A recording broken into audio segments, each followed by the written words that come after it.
여러분 안녕하십니까? 백운기입니다. 선거에 도움이 될 줄 알고 의사들을 거침없이 밀어붙였던 윤석열 정부가 진퇴양난에 빠졌습니다. 전공의에 의해서 의대 교수들까지 줄줄이 사직서를 내고 정권투쟁운동까지 벌이겠다고 하니 더 이상 밀어붙일 수도 없고 불통 정권을 바라보는 국민 여론까지도 나빠지니 뒤늦게 방법을 찾느라 안간힘을 씁니다. 대통령 윤석열은 이번에도 본인은 빠지고 M1 국무총리한테 의료계를 비롯한 사회각계와 긴밀히 소통하라 이렇게 얘기했습니다. 그러니까 엔간히 했어야지요. 정직해야지요. 대화를 해야지요. 피의자 이종섭 해외 도피에 황상무 수석 회칼 테러 발언, 거기에 대파 875원까지 하는 것마다 여당 선거에 죄를 뿌리니 국민의힘 후보들만 죽어나갈 판인데 중단하겠다던 민생토론회를 또 열면서 측근에 대한 지원 사격에 나섰습니다. 정말 해도 앵간히 좀 했으면 좋겠습니다. 앵간히 하세요. 생방송 백운기의 정치 1번지 출발합니다.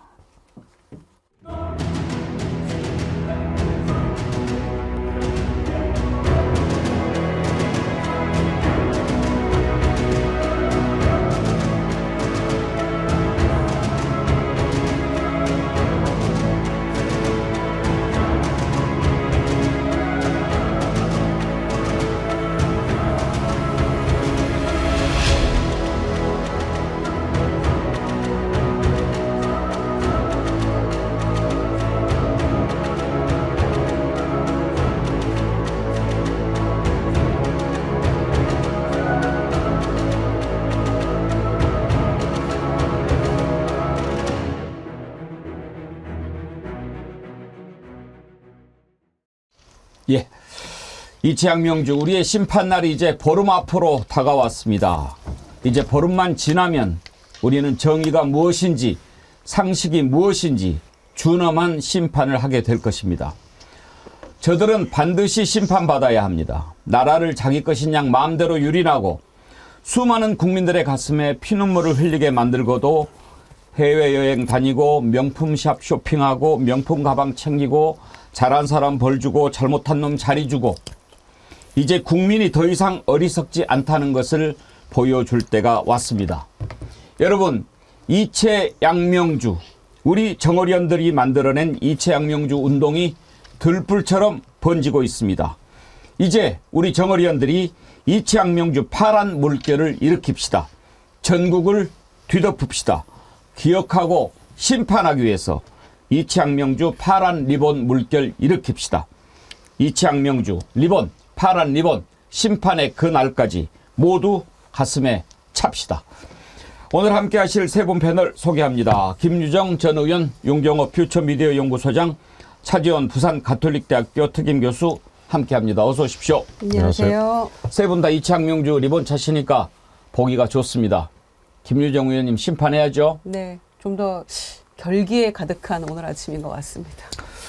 저도 오늘 파란색 와이셔츠에 파란 넥타이, 파란 보라색, 파란 이채양명주가 입에 붙어서 보라색 와이셔츠에 넥타이, 머플러까지 보라색으로 했는데 김유정 의원님도 보라색 자켓을 입으셨네요. 예. 제가 오늘 왜 보라색 옷을 입었는지 아시죠? 네, 알고 있습니다. 예. 오늘 1부 방송 끝나고 네. 2부에서 우리가 이번 주에 기억하자 이채양명주, 심판하자 이채양명주 시리즈를 하고 있는데 어제 양평 고속도로 특혜 의혹 최재건 후보 만나봤고요. 오늘은 이태원 참사 우리가 잊으면 안 되지 않습니까? 유가족 만나 뵐 겁니다.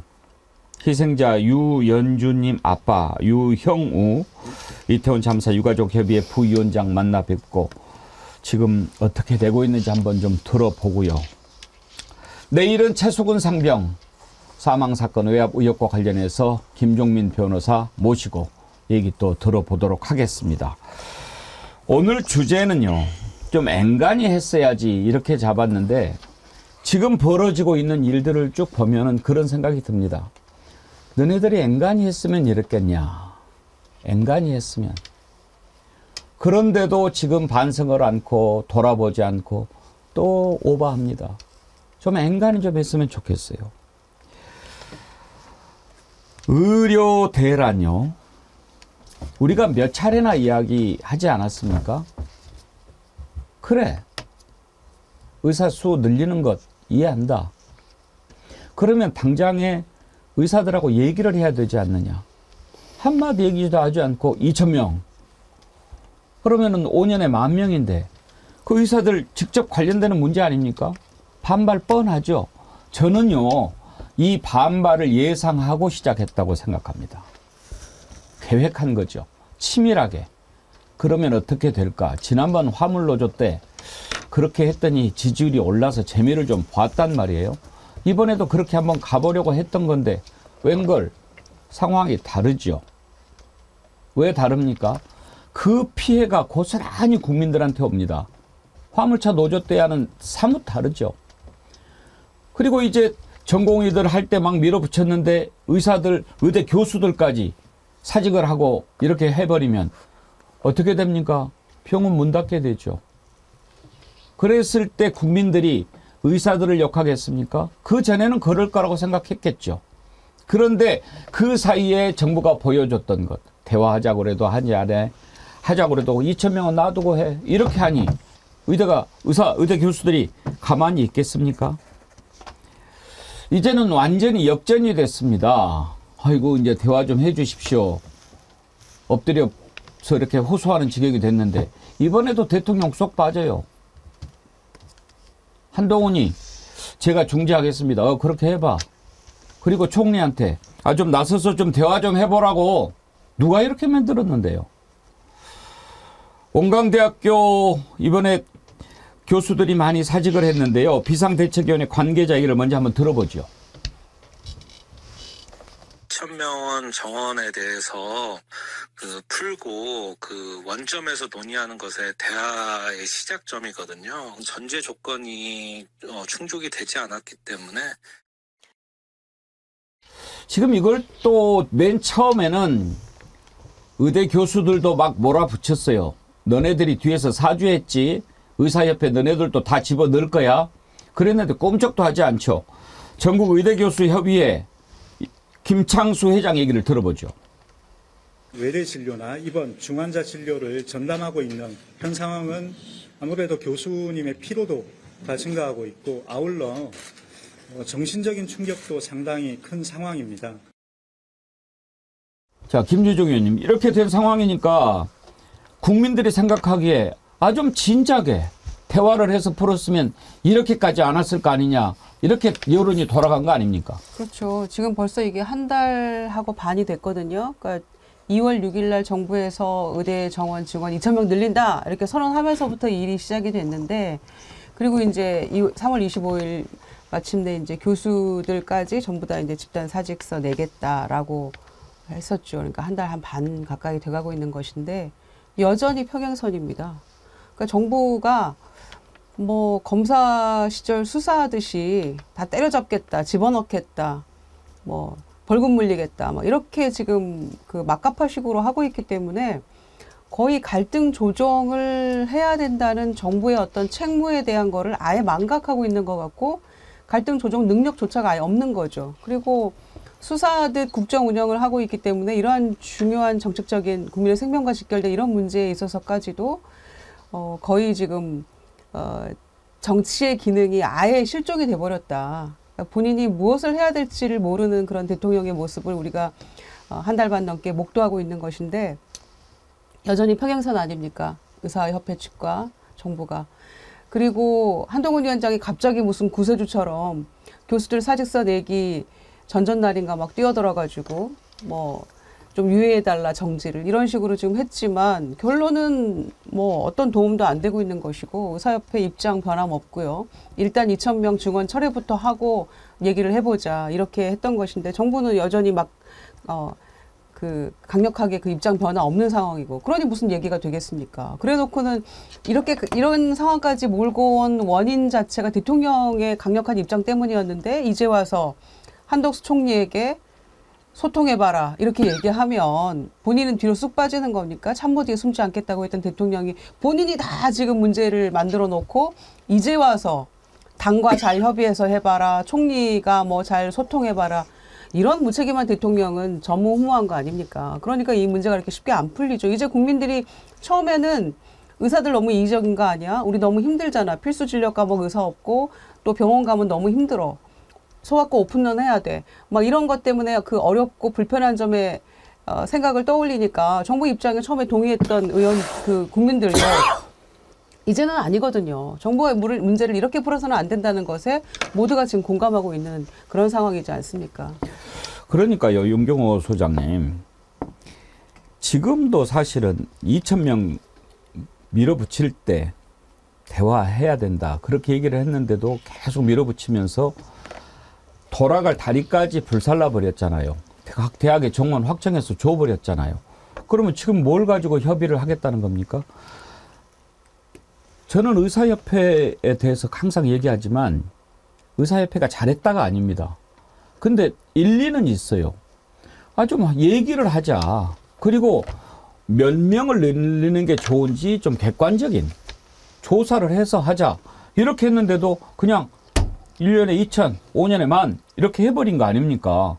근데 그렇게 됐을 경우에 지금 각 대학들 다 정원했는데 늘렸는데 그걸 당장에 가르칠 교수는 파악을 했는지 지금 XLA 님이요. 지금 갑작스레 2,000명 늘린 데서 각 의대들 실습 자료로 기증된 장기들이 필요한데 그게 부족해서 실습을 할 수 없다고 합니다. 그런 대책 같은 것도 없이 그냥 밀어붙여버린 거예요. 왜 그랬을까요? 아까 뭐 다 계산을 하고 했을 것이다 이렇게 말씀하셨는데, 그러니까 의료 분야에 대한 수급 불균형 또는 뭐 여러 사회적인 문제 이런 것들을 지속적으로 연구해온 전문가들이 분명히 있었을 거예요. 있습니다. 그리고 실제. 근데 그들의 의견은 깡그리 무시하고 대통령과 그 주변에 있는 몇몇 참모들이 본인들이 마치 그 전문가인 양 착각을 한 거에서 이런 판단 착오가 생긴 거 아닐까. 저는 사실 아까 김희정 의원님이 2월 6일부터라고 말씀하셨으니까 그 2월 6일부터 4월 10일 총선 날까지 이 문제가 다른 모든 걸 다 덮어버리는 블랙홀이 될 거다. 처음에 그렇게 우려를 많은 분들이 했잖아요. 근데 좀 표현이 참 죄송합니다만 어떻게 보면 불행 중 다행 아니면 역설적으로 그러지 않아요. 지금. 원래 저는 블랙홀로 만들려고 했을 거라고 생각해요. 그러니까요. 그럼에도 불구하고 그게 우리 사회가 그렇게까지 단순하지 않다는 게 확인이 된 거 아닌가 저는 그런 생각이 들어요. 그러니까 그 사이에 머리가 거기까지는 못 미치는 거죠. 이게 정권 심판론을 뒤덮을 만한 정권 심판론을 잠재울 수 있는 이슈가 뭐가 있을까? 짱구를 굴리다가 야 이건 뭐 의대 이거 정원하면 의사들 반발하겠지. 그리고 막 뭐 하면은 우리가 세게 나가고 그러면 옛날에 세게 나갔을 때 우리 인기 좋았잖아. 그리고 이제 치료 못 받아서 막 사람들 막 죽어나가고 그럴 때 다 의사들 욕할 거 아니야. 그러면 이거 선거 되는 거 아니야. 이런 계산한 게 아니겠냐 이거예요. 그런 계산이라도 할 줄 아는 사람들이 지금 여권의 핵심부에 있다면 나라 꼴이 이 정도 안 되지 않았을까 정말 역설적으로 하고 싶은 얘기인데요. 말씀드렸다시피 하여튼 이 각각의 이해 당사자들이 조금씩 감수를 하고 있는 게 아닌가 저는 그런 생각이 들어요. 이를테면 환자로서의 일반 소비자들도 과거보다는 지금 조금 더 입장을 좀 한 발 뒤로 뺀 거 아닌가라는 생각도 들고요. 왜냐하면 처음에 이 의료 문제가 막 불거졌을 때 느닷없이 뭐 80대 노인 중에 한 분이 앰뷸런스 뺑뺑이 돌다가 사망 사고가 생겼다. 이걸 몇몇 언론이 막 보도를 크게 했는데요. 나중에 그 정확하게 알고 보니까 그러니까 당사자인 가족들이 연명 치료하지 않겠다고 이미 다 입장을 정해놨고 그게 그렇게 뺑뺑이를 돌다가 생긴 사고가 아니라는 게 규명이 됐잖아요. 그 보도 이후로 저는 다른 식의 이번 이 전공의들의 파업 때문에 볼멘 환자가 뭐 죽음을 맞았다 이런 것도 없는 거 보면 말씀드린 것처럼 약간의 서로 이걸 감수하고 있는 게 아닌가 생각이 드는데 그러면 이제 해법은 뭐냐? 그러니까요. 해법은 뭐냐? 다른 나라의 경우를 그래도 우리가 보고 배워야 될 거 아니에요. 미국이나 독일, 일본도 의사가 부족해서 늘리는 과정을 거치면서 평균 7년에서 12년에 걸쳐서 그 전 정원 대비 한 35%에서 많게는 한 60%까지를 단계적으로 결국은 늘려갔더라고요. 우리처럼 한 해 만에 전년 대비 66%의 인력을 확 늘려버리는, 그리고 앵커님 말씀처럼 5년이 되면 10,000명이면 이건 뭐 상상할 수 없는 정도의 문제는, 자 보세요. 지방대학 중에 충북대가 대표적이더라고요. 49명의 정원이 200명으로 가거든요. 내년부터. 여기 어떻게 실험을 하며 어떻게 나머지 장비와 인프라를 갖추느냐. 벌써 한숨을 푹푹 쉬는 문제가 생기니까 이 해법을 그러면 어떻게 찾아야 될지 지금은 아마 정부도 아마 굉장한 혼돈에 빠져 있지 않을까 그런 생각이 들어요. 최정 교수님, 예. 해법을 어떻게 찾을 수 있을까요? 제가 봤을 때 해법이 거의 없지 않나 싶은데요. 그러니까 지금 대통령이 소위 말해서 자기 나름의 원칙을 고수하는 부분에서 한 발도 지금 물러설 가능성이 안 보이잖아요. 지금 그 원칙이라는 부분이 2,000명은 무조건 간다. 그래서 만약에 의사단체들과의 나름대로 협상해서 내놓을 수 있는 카드는 소위 말하면서 필수 의료 분야의 의료 수가를 어느 정도 올려주는 뭐 그 정도의 아마 생각을 하고 있는 것 같아요. 저는 그 생각도 안 하고 예. 그냥 구속 안 시킬게 뭐 이런 정도 카드밖에 없지 않을까 뭐 싶어요. 그것도 하나의 수죠. 그래서 뭐 지금 그러니까 전공의들 지금 의사 면허 정지 부분도 일단 유연하게 간다. 예. 뭐 그런 식으로 해서 나름대로 당근책을 내 보이고 있긴 하지만 결국 대통령 생각이 바뀌지 않으면 저는 뭐 이 해결 난망이라는 생각이 들어요.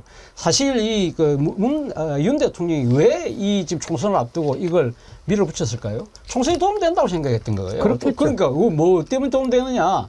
첫 번째는 문재인 정권하고 차별이에요. 문재인 정권이 코로나 시국 때 400명 늘리려고 했다가 결국은 그 드랍했잖아요. 나는 달라. 나는 400명도 아니야. 그러니까 묻고 따블로 가. 2,000명이야. 나 이거 관찰할 수 있어. 그리고 실제 본인은 아마 그게 가능할 거라고 생각했을 거예요. 왜? 내 노동개혁 해갖고 노조들 적폐 막 밀어붙이고 하니까 국민들 환호하고, 그러니까 이 부분도 상당히 지금 그러니까 공공의료 부분뿐만 아니라 지역 의료에도 의료진들의 공백, 필수 의료 분야에서의 상당히 환자들 뺑뺑이 있는 것 때문에 여론이 사실 처음에 지지했던 건 사실이거든요. 그럼에도 불구하고 2,000명이라는 이 자체가 너무 말이 안 되는 무모한 계획이잖아요. 근데 사실은 제가 생각했을 때 그래요. 지금 의료 행정을 담당하고 있는, 보건 행정을 담당하고 있는 전문가들은 다 알잖아요. 이게 어떤 식으로 사달이 날 거라는 거. 그럼에도 불구하고 이걸 아무도 아니 되옵니다. 말을 못 하는 거예요. 쉽게 말해요. 대통령이 완전히 자기가 딱 생각해서 옳다 싶으면 밀어붙이니까 거기에 대해서 소위 말해서 딴지를 거는 사람 같은 경우는 바로 날려버리는 그러한 형태의 말 그대로의 불통의 모습을 보이잖아요. 이런 부분들 때문에 안 되는 거예요. 그게 이제 검사의 한계라고 봐야죠. 예. 그러니까 면허 정지 안 시킬게, 조금 더 두고 볼게, 구속은 안 시킬게, 뭐 이런 걸로 지금 의사하고 대결 구도로 가고 있는데, 국민들이 일정 부분 이제 의사 늘려야 된다는 거에 동의를 하고 있기 때문에 견디고 계시는 건데, 보니까 주변에서 다 그래. 우리 크게 아프면 안 되니까 건강관리 잘해야 돼. 그래도 독립병원 있어서 다행이다. 이러면서 지켜보고 있는 거거든요. 그러니까 늘리긴 늘려야 되는데 2,000명은 어디서 나올 숫자야. 이게 말이 돼? 이런 식으로 해서 의학 교육하는데 그 질적 수준을 우리가 유지할 수 있어? 이제 이런 의문들이 꼬리에 꼬리를 물고 일어나는 거예요. 그러니까 이렇게 밀어붙여서는 안 될 것 같은데, 의사들이 이기적이라고 생각했지만 그 말도 일리는 있잖아. 정원 늘리는 문제가 원래의 의도가 아니었고, 지역 의료 살리는 것, 필수 의료를 어떻게 할 것인가, 이거였는데 숫자만 늘린다고 이 문제가 해결이 되겠어? 이런 궁금증들을 가지고 계시는 거예요. 그래서 이제 한간에는 대파가 875원 얘기했잖아요. 의사 정원 2,000명 얘기하잖아요. 숫자가 바뀐 거 아니야?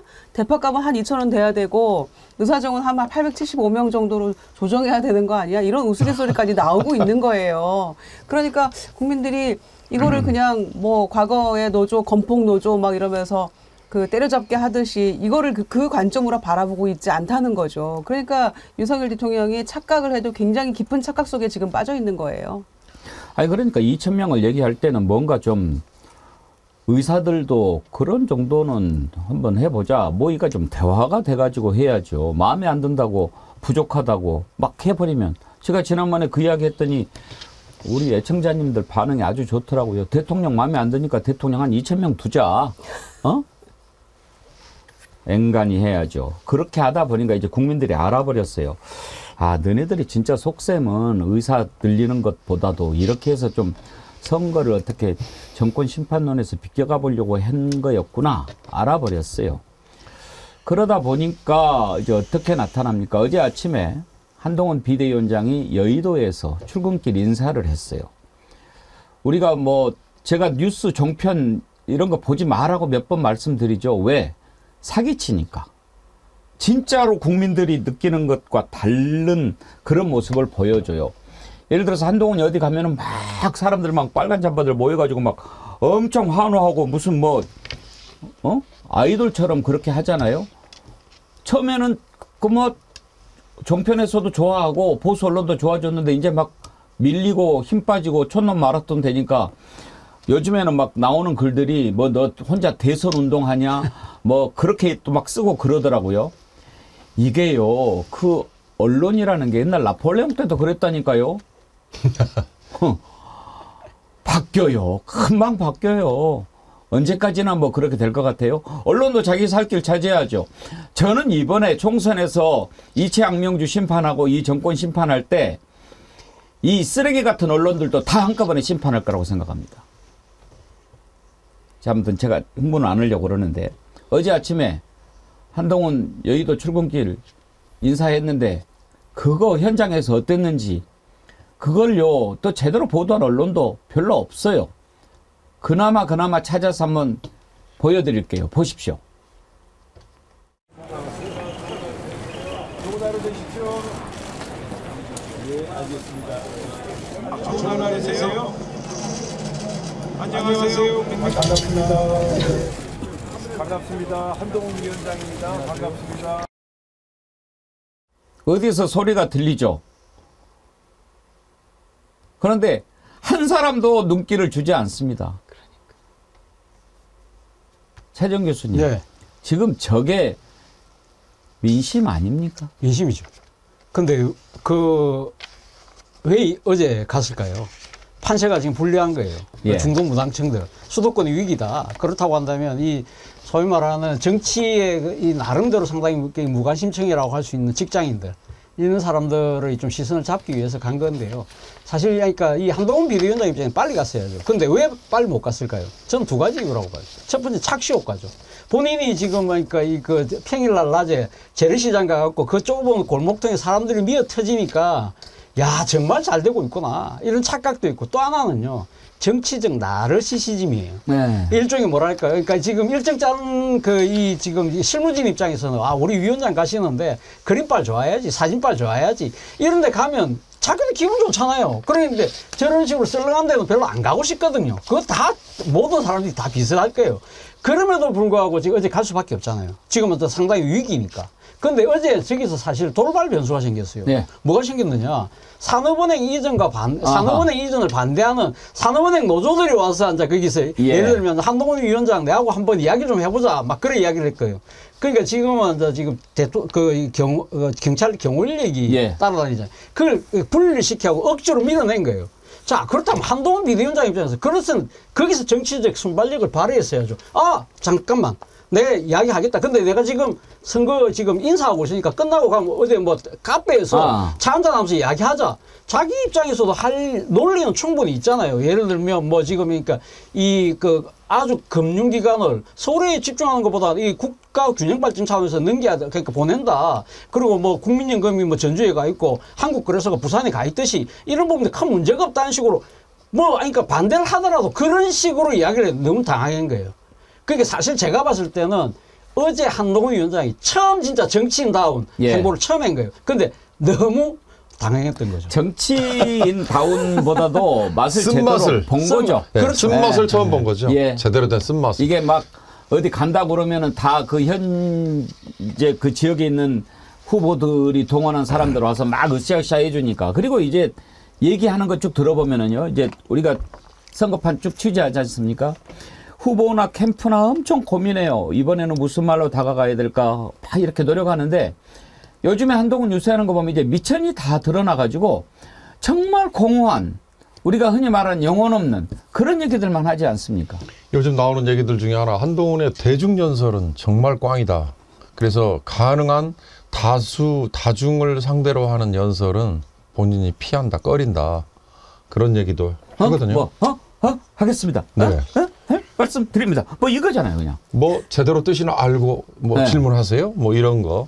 그러니까 저는 결국 집권 여당 아무리 임명직 대표이긴 하지만 대통령과 집권 여당 대표에 대한 평가가 동일시 되는 걸로 수렴돼 버렸다. 그러니까 그러니까 D-30일 시점만 해도 한동훈이 먹혔다. 그리고 보수 언론에서 많이 인용을 했던 여론조사에서 숫자가 다르지 않느냐. 뭐 이게 통했겠죠. 그러나 이종섭 전 국방장관 도피 사태, 그다음에 황상무의 회복할 테러 실언, 뭐 이런 걸로 얼마나 민심이 싸늘하게 식었는지를 알 텐데요. 그 민심이 싸늘하게 식었다의 그 저변에는 어떻게 보면 한동훈이 먹혔다라는 여론조사 수치가 얼마나 허당이었나, 그걸 더 역설적으로 보여주는 걸 거고요. 결국 지금은 다시 수렴한 건, 자, 지금 이번 총선의 화두가 뭐냐? 결국 중간평가다. 그리고 정권 심판론이다. 그거에 대해서 유권자들이 원래 이 바닥의 기저에 다 깔고 있었다는 걸 그대로 보여주는 거다. 저는 그렇게 해석해요. 한동훈 비대위원장 어제 그 은행과 관련해서 제가 꼭 하나 짚고 싶은 부분이, 오늘 지금 대구에 가요. 대구에서 박근혜 대통령 만난다고 그러잖아요. 그래서 어저께 그 일정이 이제 공개되니까 기자가 한 명, CBS 기자가 물었다고 그래요. 그래서 뭐 서모 기자인데, 그러니까 뭐 당신 또 비슷한 이런 질문하냐는 식으로 반문을 하면서 뭐라 하냐면, 그러니까 이제 그 기자의 질문은 이거예요.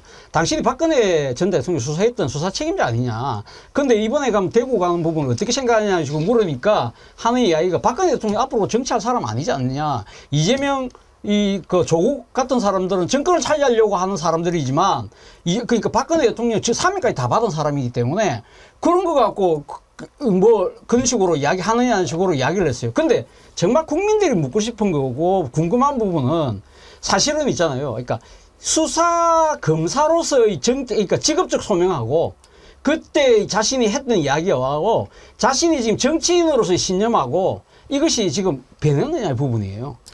제가 잠깐 한동훈 성대모사 했더니 반응이 너무 뜨거워가지고 한 번 더 해달라고.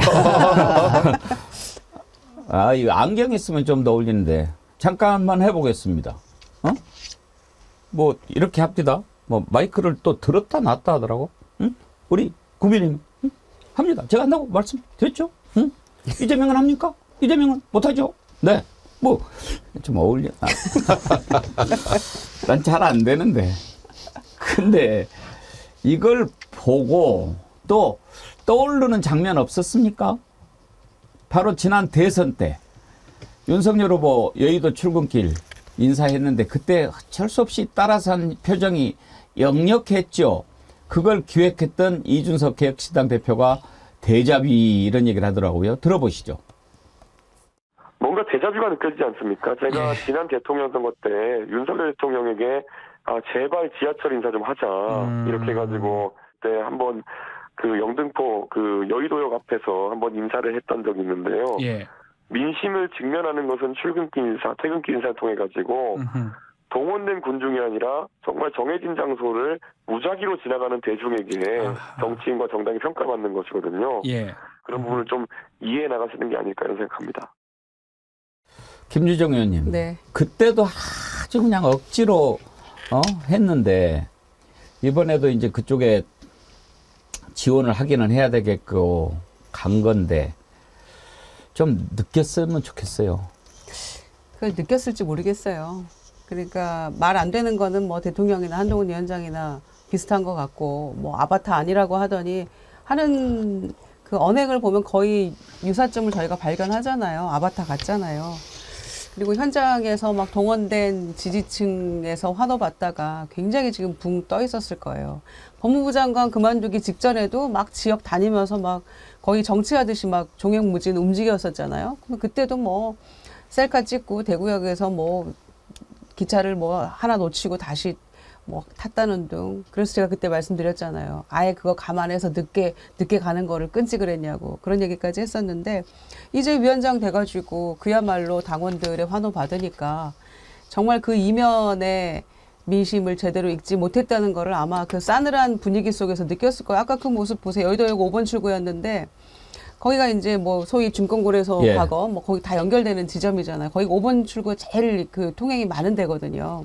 그런데 거기 보니까 아까 그 기자들하고 그 카메라 기자들, ENG 기자들 그분들밖에 거의 보이지가 않아요.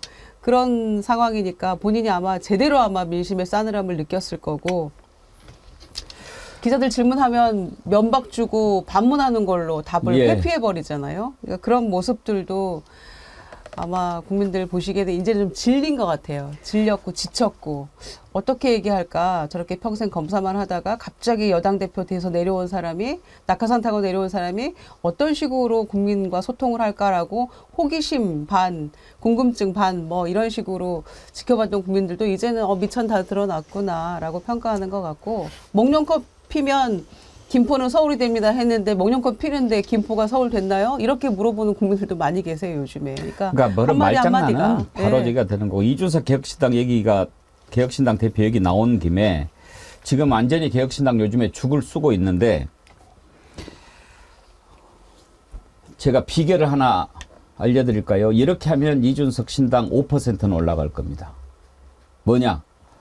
지금이라도 국민 앞에 석고 대죄해야 됩니다. 제가 잘못했습니다. 죽을 죄를 졌습니다. 사람 잘못 봤습니다. 저런 사람 절대 대통령 되면 안 되는데 제가 대통령 만드느라고 애쓴 거 정말 죄송합니다. 죽을 죄를 졌습니다. 광화문에서 석고 대죄해야 됩니다. 혼자 하면 안 됩니다. 지금 그 공천관리위원장 모시고 있는 분 있죠? 그분이랑 같이 해야 됩니다.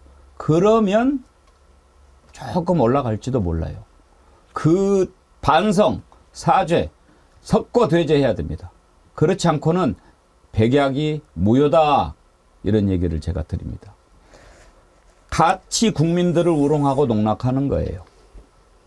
이건 그것에 대한 사과나 반성이 없으면 오늘날 국민들이 이렇게 고통 겪고 있는 거 누구 때문에 그렇게 됐습니까? 그 일을 만든 사람들 다 반성해야 된다. 알았지? 반드시 심판해야 됩니다. 요즘에 조국신당 돌풍 심상치가 않죠.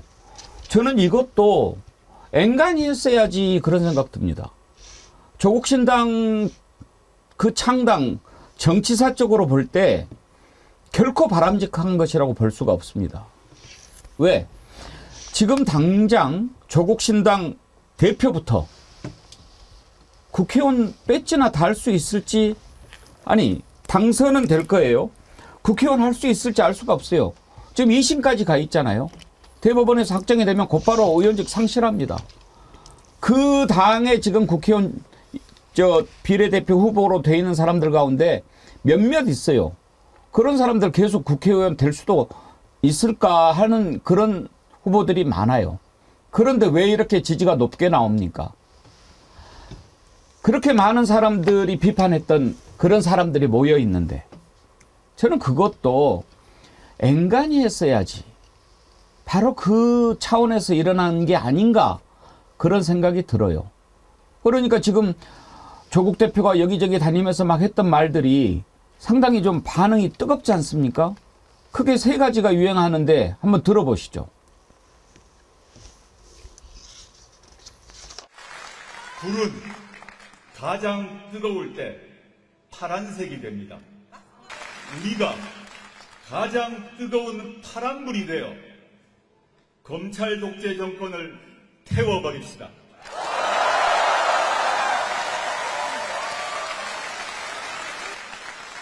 저 조국은 조국혁신당의 대표로 국민들과 함께 검찰 독재 정권의 조기 종식을 위해 맨 앞에 서서 맨 마지막까지 싸울 것입니다.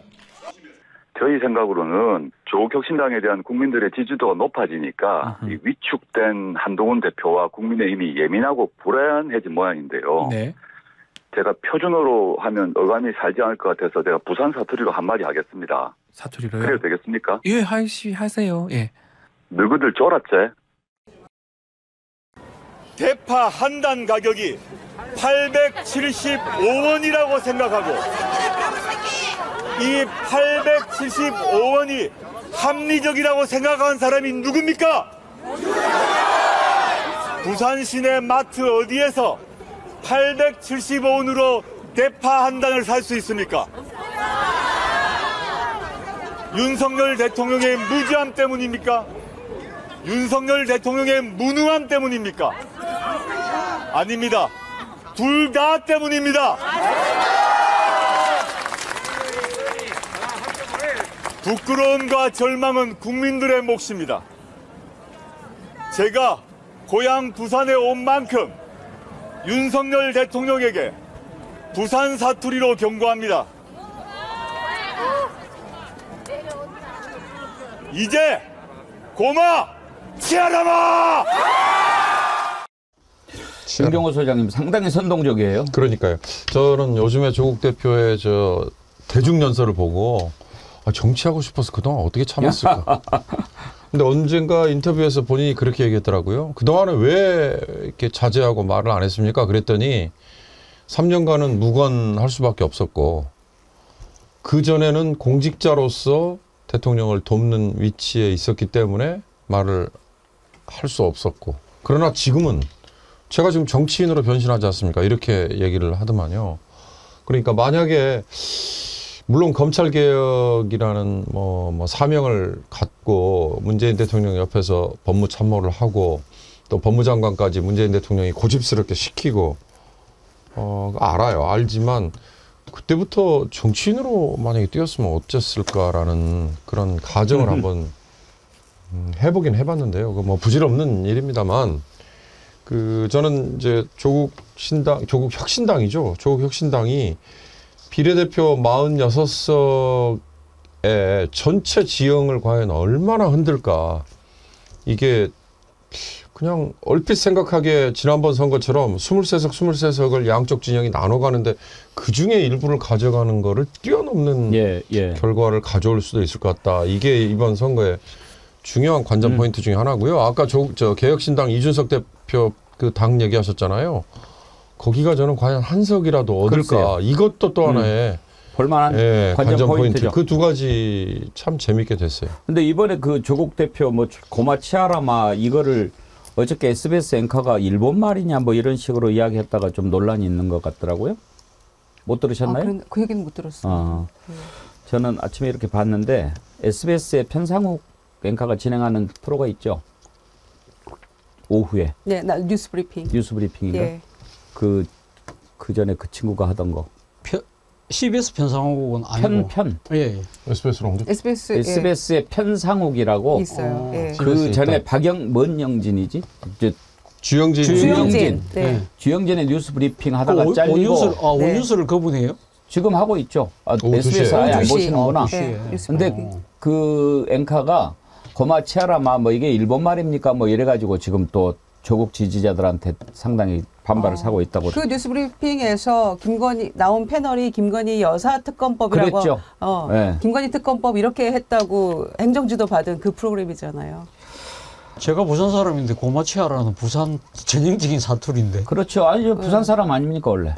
예. 근데 아까 그렇죠. 부산 사투리로 제가 한번 해보겠습니다. 그랬더니 밑에 있는 그 지지자 한 분이 내려오니라 뭐 그렇게 이야기를 했는데 그렇게 하려고 그런 뜻을 예상을 했나 봐요. 그렇죠. 뭐 그러니까 고마치아라 이러면 그러면 윤석열 대통령이 그냥 내려온나. 내려온나. 이게 이제 정확한 부산 사투리 어법이죠. 그런 식으로 아마 유도를 하려고 했겠죠. 고마치아라. 그러니까 내려온나. 앵커가 알고 하는 얘기인가? 일본말 아니냐? 이거는 이기다 니끼가 그게 일본말 아니냐? 뭐 이런 우스갯소리 있는 거 아세요? 모르세요? 아니 뭐 그렇게 들리니까. 근데 이제 그거를 알면서도 일본 말이냐 이렇게 이제 비난한 걸로 지지자들은 오해한 거죠. 근데 왜 그 불필요한 얘기를 왜 했는지는 모르겠네요. 그러니까 예. 그 쓸데없는 얘기를 하면은 그렇게. 자, 그런데 지금 이제 고마 치아라마 하는 게 뭐 때문입니까? 그러면서 조국 대표가 그런 얘기를 했더라고요. 이 정권은 좌파도 아니고 우파도 아니고 대파 때문에 망할 거다. 대파 875원 합리적인 가격이다. 그렇게 이야기를 했는데 그냥 그거 잘못했다고 고개 숙이고 있으면 되지. 이제 또 그거를 또 실드를 치려고 또 난리를 하는 후보가 있어요. 이수정 후보. 수원에 지금 출마해 있죠. 아마 그게 한 단이 아니고 한 뿌리를 얘기한 것일 거다. 이렇게 얘기를 해요. 좀 앵간히 좀 하지. 그걸 말이라고 하고 있어요. 들어보시겠습니까? 제 기억으로는 한 단, 그러니까 1kg 한 단에 875원이라고 아마 그거는 언급에 어떤 혼란이 있어서 단은 굉장히 아까도 제가 얘기했잖아요. 시장에 가셔서 한 단이라고 얘기할 때는 정말 그 안에 수십 뿌리가 들어 있어요. 그러니까 그렇게 얘기하시면 그러니까 이제 한 요쯤에 한 됩니다. 단인가에서 표현을 그렇게 하셨다 이 말씀이신가요? 네, 한 뿌리라고 이야기를 했으면 그게 사실은 980원인가 뭐 얼마인가 얘기하신 거 아니에요? 네, 875원. 네. 네, 그거는 한 뿌리 얘기하는 겁니다. 네. 한 뿌리는 아니었죠. 아니 무슨 말이세요? 일단은 그거는 당사자한테 물어봐야 되니까 대통령한테 한 단이에요, 한 뿌리예요를 그렇죠. 정확하게 물어봐야 되는 거죠.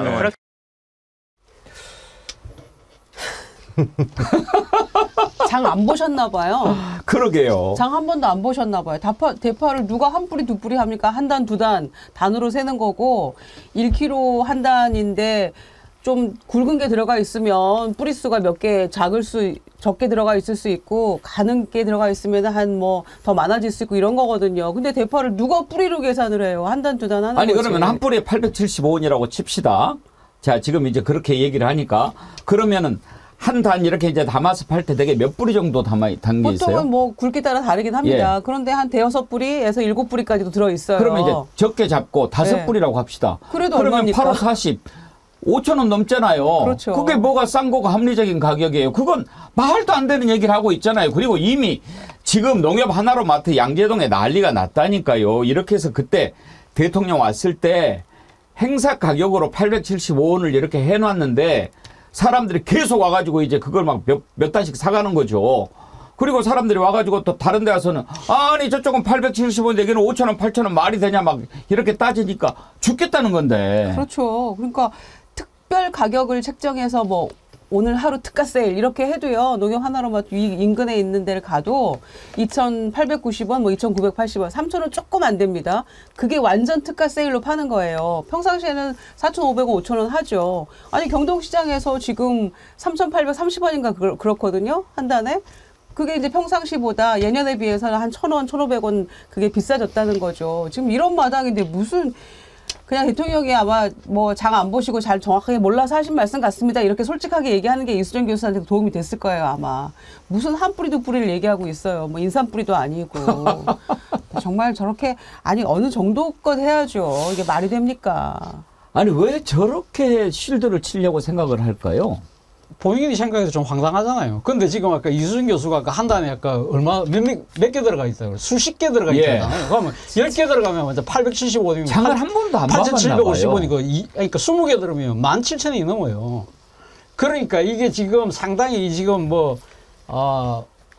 정말 제가 생각해도 말이 안 된다 생각이 드는데 지금 이수정 교수가 사실은 이 범죄 이 프로파일링 뭐 이쪽으로 상당히 특화된 뭐 그런 전문 영역을 갖고 계셔가지고 방송도 많이 나오시고 했는데 저 정도의 사고와 추리력으로 범죄 현장을 추리했을까 이런 부분들이 상당히 좀 안타깝다는 생각이 드네요. 대파가 아니라 실파를 잘못 착각한 거 다른 사람은 몰라도 적어도 이수정 후보만큼은 대파로 망하겠네요. 그러니까요. 완전히 잘못한 거죠. 아니 실드 칠 걸 쳐야죠.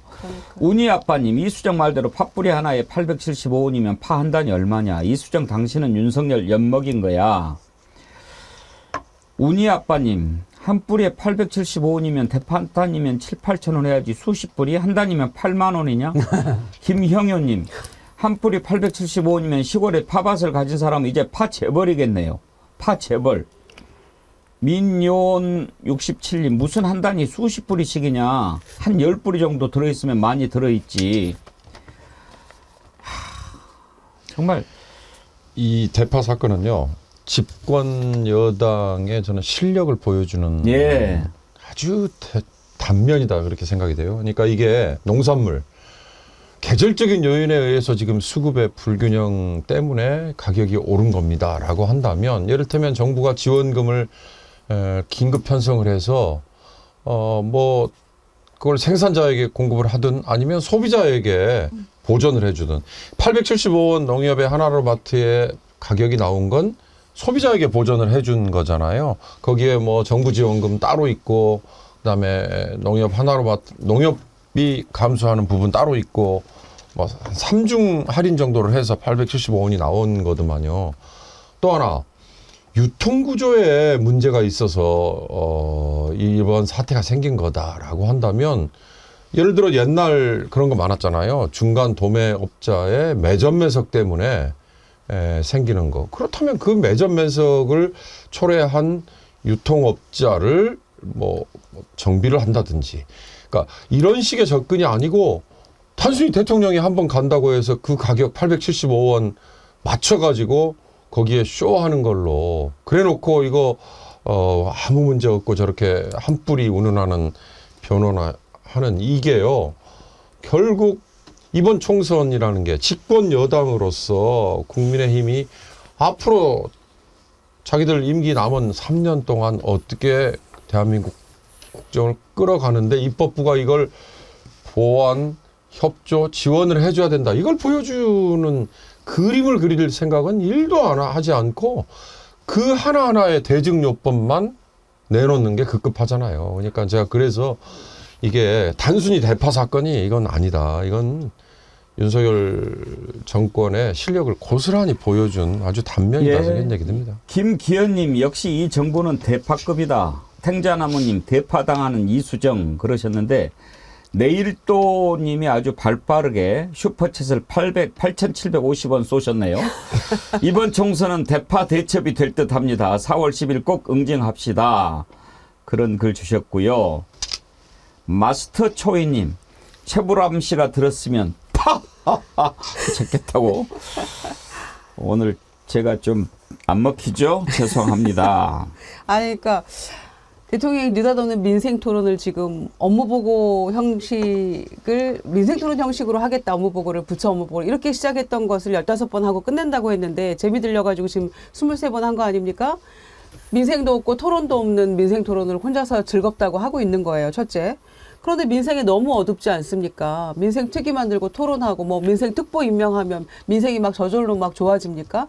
얼마나 어려움을 겪고 있는지에 대해서 정말 조금도 공감하지 못하고 또 두 번째는 알지 못한다는 거 아닙니까? 이 민생의 어두운 단면을 대통령이 알지 못하기 때문에 지금 875원 합리적 가격 이런 한가한 소리나 하고 있는 거죠. 그러니까 사과값은 또 어떻습니까? 그러니까 이재명 대표가 그 현장 가서 한 얘기가 있잖아요. 지금 최저시급이 9,860원인데 1시간 알바해가지고 사과 한 알, 두 알 살 수 있는 거 아니냐. 이런 현실이다. 이렇게 그 지적을 했는데 이 대파값으로 대변되는 민생의 어려움에 대해서 정부가 그냥 입으로만 떠들지 현실의 고통을 전혀 알지 못한 채 뭔가 얘기를 내놓고 있으니까 실질적으로 도움이 안 되는 거고 문제 해결책도 아니라는 거죠. 정말 상징적인 거죠. 상징적인 거죠.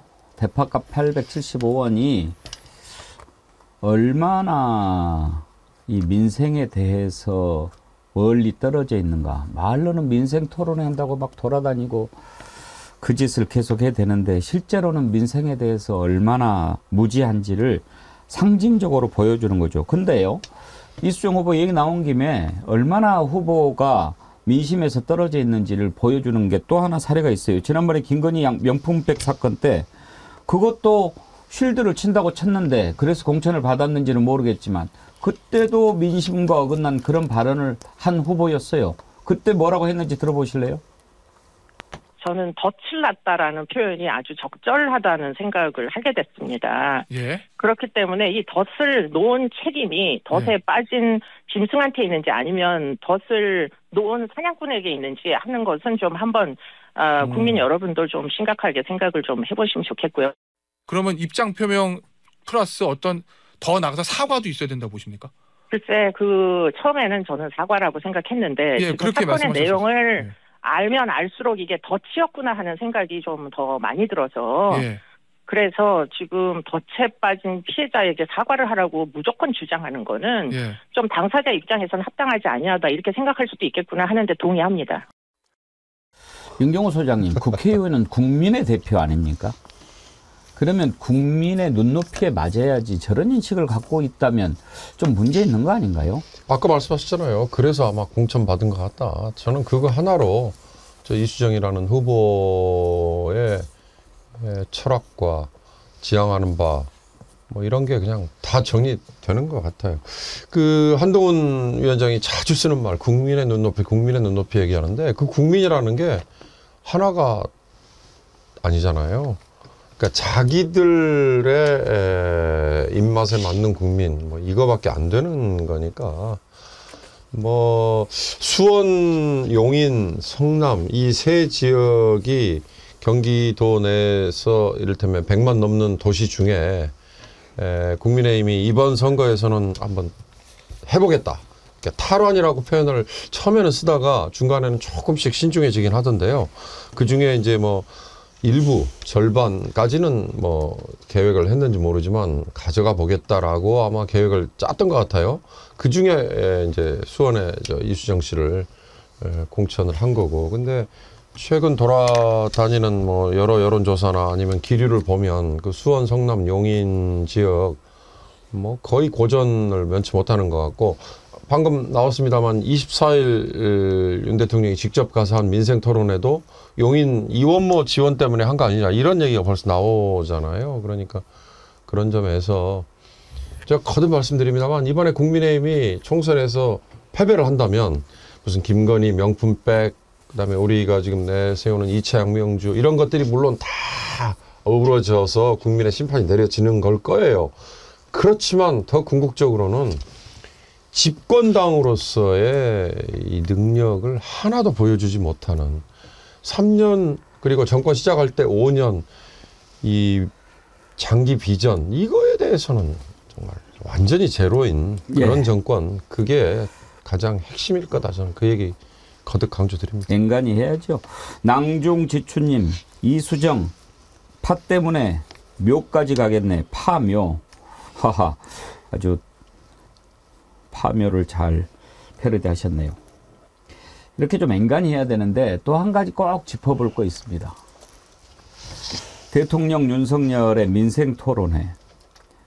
어제요. 경기도 용인에서 23번째 민생토론회를 열었습니다. 지난번에 그만한다고 그랬어요.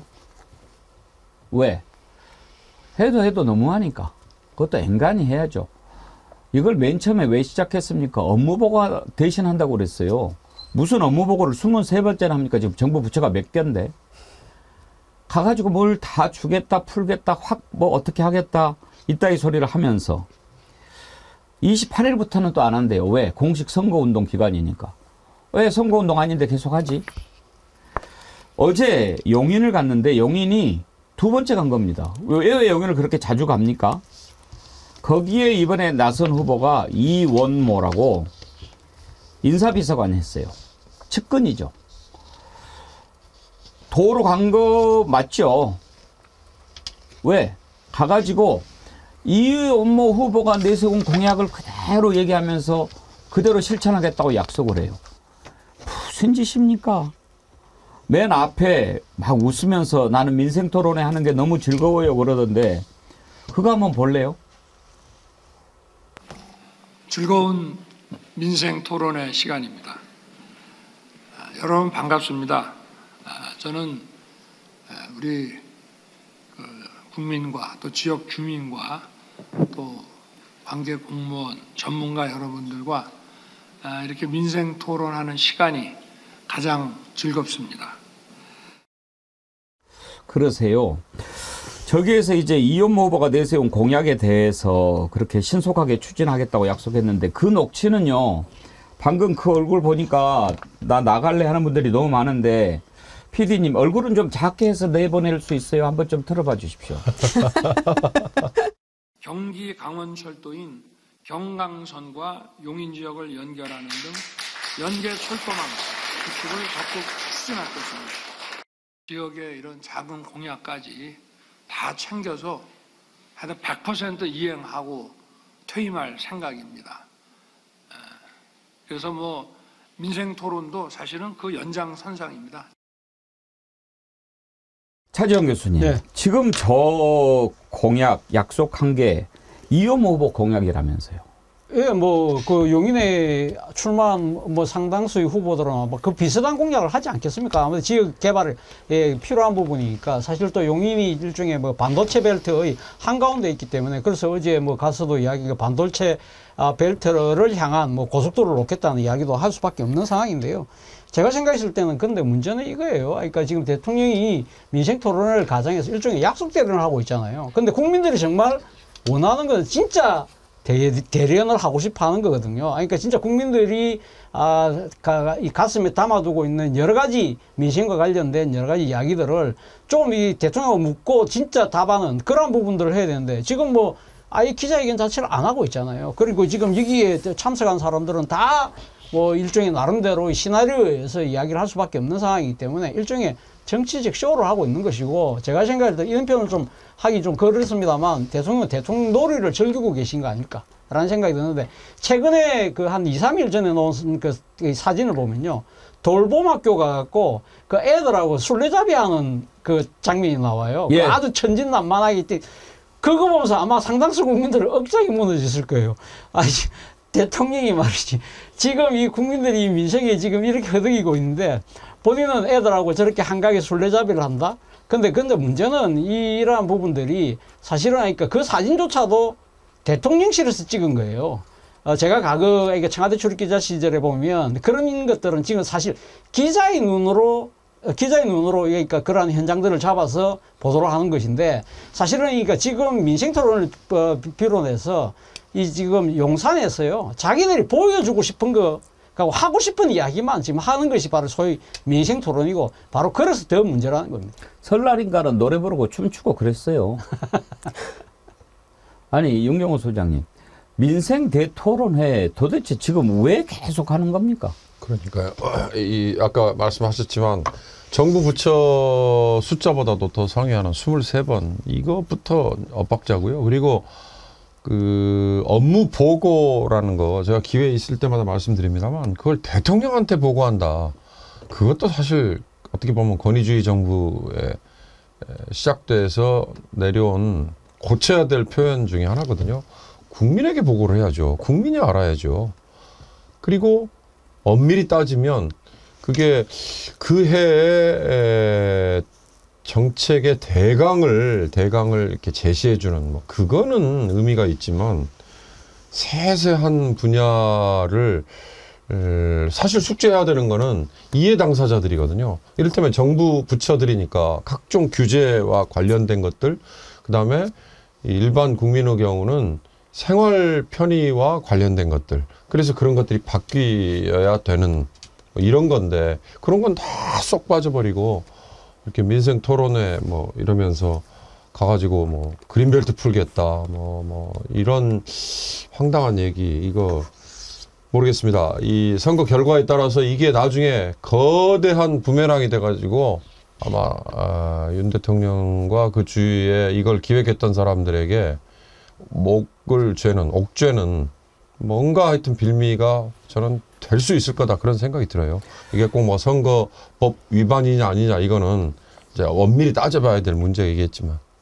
근데 김유정 의원님 저는 저걸 보면서 더 기분 나쁜 게 뭐냐면요. 저렇게 하면 표가 될 거라고 생각하는 대통령 윤석열의 인식이 더 기분 나빠요. 얼마나 우리를 바보처럼 생각하는지 그게 더 기분 나빠요. 그렇죠. 이렇게 하면 될 거야. 의대 정원도 확 늘리고 우리가 세게 몰아붙이면 우리 표 올 거야. 이렇게 생각하는 이 저렴한 인식의 수준이라고 해야 될까요? 그런 착각 속에 빠져 있는 거죠. 민생토론도 23번, 여기는 2번 가면서 왜 호남 쪽은 전남 겨우 1번 가고 그칩니까? 그것도 제대로 하지도 않으면서. 그러니까 이쪽 호남 쪽은 아예 그냥 논외로 하는 것 같아요. 광주나 전북 안 갔잖아요. 그러니까 그러면서 갔던 데서는 두 번씩도 가고 이러면서 즐거운 민생 토론이라고 혼자만 즐거운 것 같아요. 대통령 혼자만. 그리고 아까도 말씀드린 것처럼 민생 토론인데 민생도 없고 또 토론도 없잖아요. 그러면서 누가 민생 토론이라고 이걸 규정해서 한동훈식 표현에 의하면 동료 시민들하고 정말 제대로 된 토론을 하고 있는 것인지 제대로 된 소통을 하고 있는 것인지 누구도 알 수 없는 일을 대통령 혼자 신나서 하고 있는 모습이잖아요. 대파값도 모르면서 민생을 논하고 있다는 게 너무 한심한 수준인 거죠. 김연옥님, 백운기 정치 일번지 조금이라도 봤으면 저 정도는 안 됐을 텐데 어찌했을까? 상태가 저 모양이니 아유 모질이. 김연옥님 그렇죠? 김연옥님이 제 마음을 딱 잘 읽어주셨으니까 이창명주 디퓨저 선물로 보내드리도록 하겠습니다. 한 분 더 보내드립니다. 자작나무님께서 아주 멋진 글을 보내주셨는데요. 명언입니다. 파에서 점 하나 빼면 피가 됩니다. 파에다 점 하나 찍으면 패합니다. 피눈물 흘리게 했으니 4월 10일 대패할 겁니다. 와, 대단하시죠? 예. 예. 자작나무님, 이창명주 디퓨저 있으시겠지만 하나 더 보내드리겠습니다. 주변에 널리 알려주십시오. 오늘 2부에서는 예고해드린 대로 이창명주 기억해야 되고 또 심판해야 되는데 우리가 잊을 수 없는 이태원 참사 그 희생자 유연주 양 아빠 유형우 유가족협의회 부위원장 모시고 한번 가슴 아픈 얘기지만 지금 어떠신지 또 어떻게 되고 있는지 특별법도 그런 얘기도 좀 해보겠습니다. 우리 이번에 4월 10일 심판의 날이 다가오고 있는데요. 전국에 파란 이창명주 물결을 한번 일으켜 보십시다. 지금 제가 차고 있는 이 파란 리본은 큰 사이즈고요. 이거보다 좀 작은 사이즈도 있습니다. 두 가지 사이즈가 있는데 여러분 큰 거 차시는 게 좀 부담스러우면 작은 거 차셔도 되고 김유정 의원님은 좀 작은 거 드려야 되겠다. 여성은 좀 작은 게 더 나을 수도 있고 또 큰 걸 또 가방에다가 이렇게 붙이셔도 좋고요. 여러분들 이창명주 파란 물결 다 일으킵시다. 한 분이 최소한도 10개씩 주변 분들한테 많이 나눠주셔가지고 파란 리본 물결이 일어날 수 있도록 다 동참해 주시기 바랍니다. 정어리 백운기 대장의 1호 지령입니다. 예, 김유정 의원님, 용정호 소장님, 차재영 교수님 세 분 수고하셨습니다. 고맙습니다. 감사합니다. 네, 여러분 잠시 후에 2부 이어가겠습니다.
심판의 날이 보름 앞으로 다가왔습니다. 우리가 이번에 잊지 말고 이채 양명주 반드시 심판해야 합니다. 이채 양명주 운동을 시작했을 때 우리가 맨 먼저 잊지 말고 기억해야 할 것, 우리가 심판해야 할 것으로 이태원 참사를 꼽았습니다. 수도 서울 한복판에서 어떻게 그런 일이 일어날 수 있습니까? 졸지에 사랑하는 가족을 떠나보낸 그 가족들은 지금도 잠을 이루지 못합니다. 그런 일이 일어났는데도 누구도 정부가 잘못했다고 찾아와서 손 한번 내밀어 주지 않습니다. 그런 나라에서 지금 살고 있습니다. 살고 싶을까요? 그런 나라에서. 어떻게 이런 나라를 만들어 버렸습니까? 우리가 반드시 기억해야 합니다. 오늘 잊지 말자 이채 양명주, 이태원 희생자, 참사 희생자 유가족 한 분 만나보겠습니다. 유형우 이태원 참사 유가족 협의회 부위원장 모셨습니다. 어서 오십시오. 안녕하십니까. 유현주 아빠 유형우입니다. 지금 12구 이태원 참사 부위원장을 맡고 있습니다. 제가 오늘 모시고 이야기하다 보면 아무래도 연주양 얘기를 안 할 수가 없고 또 아픈 기억을 되살리지 않을 수가 없어서 여쭤보겠습니다만 혹시라도 얘기하시다가 너무 힘들다, 말하기 힘들다 그러면 안 하셔도 좋습니다. 괜찮습니다. 네. 유현주 양이 22살이었죠. 네. 하늘나라 갈 때 학생이었습니까? 네. 대학교 3학년 IT 융합공학과 다니고 있었습니다. 성공회대학교. 네. 제가 이렇게 보니까 사남매시더라고요. 네. 그 가운데 연주 양이 둘째였는데 좀 똑부러진 성격이었다면서요. 네. 항상 어디 가서도 친구들한테 앞장서는 스타일이고 또 의협심이 강해갖고 불의를 못 참고 항상 그렇게 앞장서고 또 다정한 그런 마음씨가 있어갖고 엄마 아빠에게는 너무 소중한 아이였습니다. 연주 양 얼굴을 우리가 좀 봐도 될까요? 네, 괜찮습니다. 한번 화면에 한번 띄워주십시오.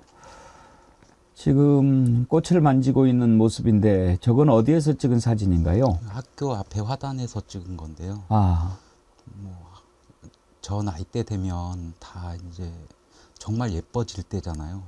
하루하루 예뻐지는 모습이 혹시라도 누가 이렇게 데리고 갈까봐 너무 이렇게 좀 조심스럽고 항상 조심하고 다니라고 그런 얘기를 많이 했었습니다. 지금도 혹시 그 연주 양을 기억하기 위해서 뭐를 그냥 못 추고 그러신 거 아니에요? 예, 연주가 공부하던 방을 그냥 그대로 놔두고 있고 또 저희가 어떻게 치울 수가 없습니다. 그리고 참사 당일날 입고 있던 옷도 뭐 해결된 게 없기 때문에 그대로 보관하고 있습니다. 지금. 그래도 이제 산 분은 살아야 되고 그래야 된다 이런 얘기들을 많이 들으실 텐데 네. 어떻게 하시려고 그러십니까? 그러니까 우리나라 어르신들이 그런 말씀을 많이 하시더라고요. 빨리 잊어라. 자식은 마음속, 가슴속에 묻는 거다. 이런 말씀들을 많이 하시는데 뭐 아이가 아파서 간 것도 아니고 하루아침에 일순간에 그렇게 5시간 만에 제 눈앞에 죽음으로 돌아온 그 순간은 제가 뭐 죽을 때까지 어떻게 잊을 수가 없습니다. 누구라도 그 순간을 겪으신 분들이면 당연하실 겁니다. 그리고 그때 당시 연락을 몇 시쯤 받으셨어요? 연락은 12시경에 받았는데 예.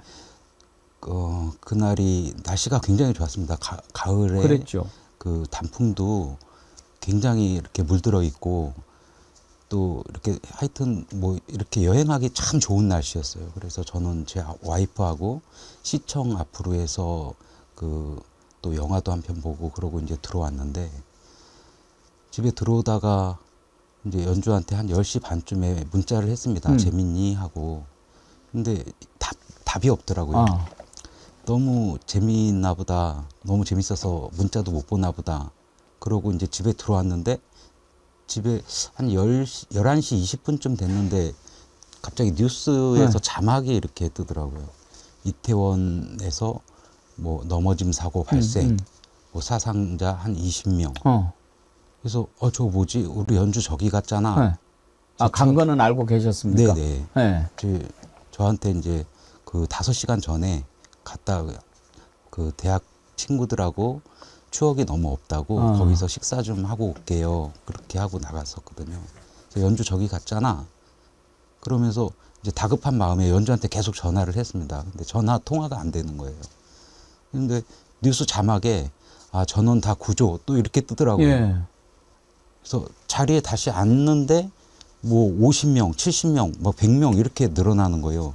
이거 뭐지? 하면서 바로 뛰쳐나갔는데 그때가 11시 40분, 50분 된 것 같습니다. 근데 지하철역에 내려갔는데 저희 집에서 이제 지하철역 그 이태원까지는 뭐 한 15분밖에 안 걸려요. 그래서 지하철 딱 내려갔는데 그 안내원이 막차 시간 확인하고 내려가세요 그러더라고요. 이렇게 보니까 막차 시간이 그러니까 열차가 끊겨가지고 밖에 나가서 택시를 잡는데 토요일 저녁이다 보니까 아무리 택시를 잡으려고 해도 잡히지가 않는 거예요. 그래서 뭐 거의 뛰어가도 뭐 한 시간 내로는 갈 수 있으니까 전화는 계속 하면서 연주한테 막 이렇게 계속 막 뛰어가면서 택시를 잡으려고 하는데 안 잡히더라고요. 근데 그 와중에 이제 경찰차 한 대가 있었는데 주치자 처리하러 이렇게 나와 있었습니다. 그래서 경찰관한테 지금 이태원에서 무슨 사고가 일어난 것 같은데 우리 딸이 연락이 안 된다. 좀 태워다 달라. 이렇게 얘기를 했더니 한 15분 동안 이렇게 조회를 하더라고요. 막 그러니까 차량 섭외를 하더라고요. 그러더니 자기는 안 되고 차를 한 대 더 불러드리겠습니다 하는데 그때 이제 병원에서 전화가 온 거예요. 병원에서 빨리 오셔야 됩니다. 안식구가 전화를 받았는데 그 자리에서 주저앉아가지고 막 펑펑 울더라고요. 그래서 저는 그때 그냥 이제 많이 다쳤겠거니 하고 그때부터는 이제 마음이 급해지니까 막 이제 미친 듯이 그냥 찻길로 뛰어들어갔고 아무 차나 막 두들겼습니다. 그냥 좀 도와달라고. 우리 지금 다급한 일이 생겼는데 우리 목적지까지만 좀 데려다 달라고. 그게 성모병원이었는데 반포에 있는. 네. 예. 어떤 택시 기사분하고 승객 한 분이 저분들 급하신 것 같은데 같이 좀 태워주라고. 방향도 비슷한 것 같다. 그래서 그 택시를 타고 가면서 저하고 제 큰딸아이하고 처하고 셋이서 한 15분 동안을 정말 간절하게 기도를 했습니다. 주님, 제발 도와주십시오. 제발 도와주십시오. 제발 아무 일 없게 우리 연주 제발 건강한 모습으로 볼 수 있게 도와주십시오.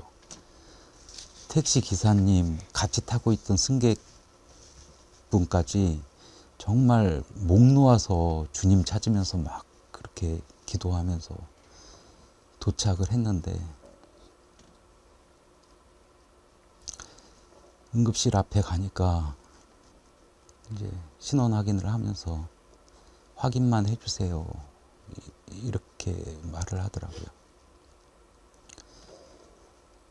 아이는 하얀 가운에 덮여 있었고 얼굴만 하고 나오려는데 사람이 그게 됩니까? 자식이 눈앞에 있는데. 그래서 들추고 보니까 아이가 심장만 멎었지 다 살아있는 거예요. 그냥 그대로 사람이에요. 그리고 온기도 그대로 살아있고 핏줄이 조금 파랗게 변해있고. 조치 좀 해주세요. 뭐 산소호흡기라도 조금만이라도 더 한번 해주십시오. 막 애원을 했는데 이미 사망 진단이 떨어졌기 때문에 아무런 조치도 못하겠다고 하더라고요. 근데 그 모습이 지금까지도 저는 계속 꿈에 나타나고 또 문득문득 그게 그때 당시에 아무것도 제가 해주지 못한 게 계속 나타납니다. 그때 당시에 뭐라도 조금 더 갈망정 뭐라도 좀 내가 뭐 조치를 좀 취해 줬었으면 이렇게 한이 안 남았을 텐데 뭐 1시간가량을 그렇게 붙잡고 일어나라 흔들어 깨우고, 제가 뭐 심폐소생술 잘 할지도 모르는데 아이한테 대고 막 심폐소생술 하겠다고 막 형사들이 뒤에서 그걸 만류를 하더라고요. 이러시면 그 뭐 증거가 훼손될 수 있으니까 이러시면 안 된다고. 의사들도 이렇게 하시면 안 된다고. 나중에는 그냥 연주한테 돌아올 수 없겠니 그랬더니 아무 말이 없더라고요. 그러면 좋은 곳에 가서 하느님 옆에 가서